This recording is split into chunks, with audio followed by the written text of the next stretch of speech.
कुंभ मेले की भीड़ में एक अजीब सी हलचल मची थी। लोगों की नजरें एक विशेष दिशा में टिकी हुई थीं। वहां गंगा के तट पर एक नागा साधु खड़ा था और उसका शरीर भस्म से पूरी तरह लिपटा हुआ। लंबी जटाएं उसके कंधों पर तक बिखरी हुई थीं और उसकी आंखों में एक अजीब सी चमक थी। राम नाम का एक युवा पत्रकार जो इस मेले की रिपोर्टिंग के लिए आया था, इस दृश्य से मंत्रमुग्ध हो गया।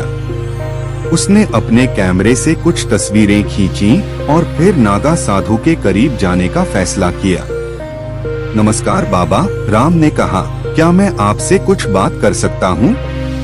नागा साधु ने सिर्फ अपनी आंखें बंद की और फिर खोली।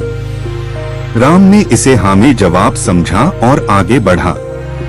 बाबा, मैं एक पत्रकार हूँ और आपके बारे में जानना चाहता हूँ। आप कब से इस मार्ग पर हैं?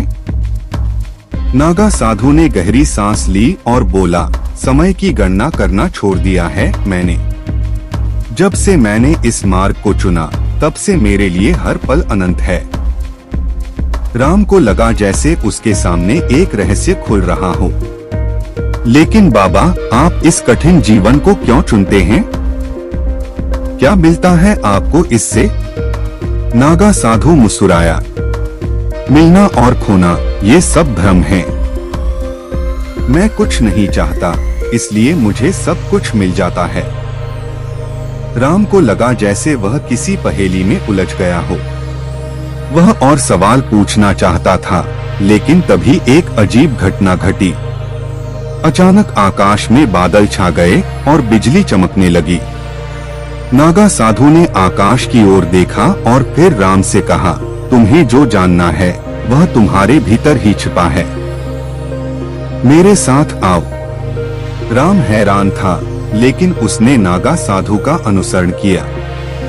वे गंगा के किनारे किनारे चलते हुए एक गुफा तक पहुँचे। गुफा के अंदर एक छोटा सा मंदिर था, जहाँ एक शिवलिंग स्थापित था। नागा साधु ने राम से कहा, यहाँ बैठो और अपनी आंखें बंद करो। जो तुम देखोगे वही सत्य है।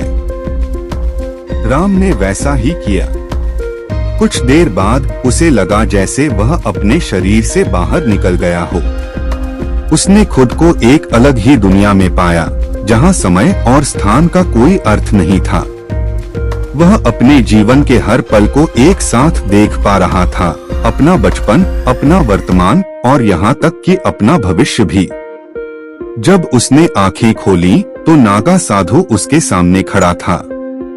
तुमने क्या देखा? उसने पूछा।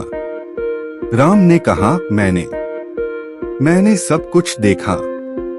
मैंने अपने आप को देखा, लेकिन एक अलग नजरिए से। मुझे लगा जैसे मैं एक बूंद हूँ जो समुद्र में मिल गई हो। नागा साधु मुस्कुराया। यही है हमारा सत्य। हम सब उस परम सत्य का हिस्सा हैं, लेकिन अपने अहंकार में उससे अलग हो जाते हैं। राम अभिभूत था। उसने पूछा, लेकिन बाबा, आप इस सत्य को कैसे जानते हैं? आपने इसे कैसे पाया? नागा साधु ने कहा, मैंने अपने सभी बंधनों को त्याग दिया, परिवार, समाज, यहाँ तक कि अपने कपड़े भी। जब तुम सब कुछ छोड़ देते हो, तभी तुम सब कुछ पा लेते हो। राम ने महसूस किया कि उसके सामने एक नई दुनिया खुल गई है। उसने पूछा, क्या मैं भी इस मार्ग पर चल सकता हूँ?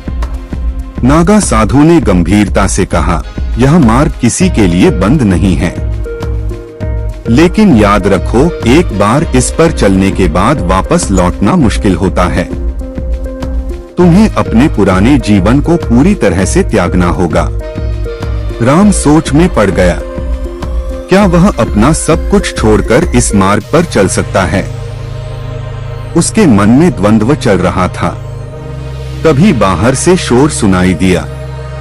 कुंभ मेले में स्नान का समय हो गया था और लाखों लोग गंगा में डुबकी लगाने के लिए उमड़ पड़े थे। नागा साधु ने कहा, जाओ, अपना कर्तव्य निभाओ। जो तुम्हें करना है वह करो, लेकिन याद रखो, सत्य हमेशा तुम्हारे भीतर ही है। राम ने नागा साधु को प्रणाम किया और बाहर निकल गया। दिन भर की रिपोर्टिंग के बाद शाम को राम फिर उस गुफा की ओर गया, लेकिन वहाँ कोई नहीं था। नागा साधु गायब हो चुका था। राम ने गुफा के अंदर देखा।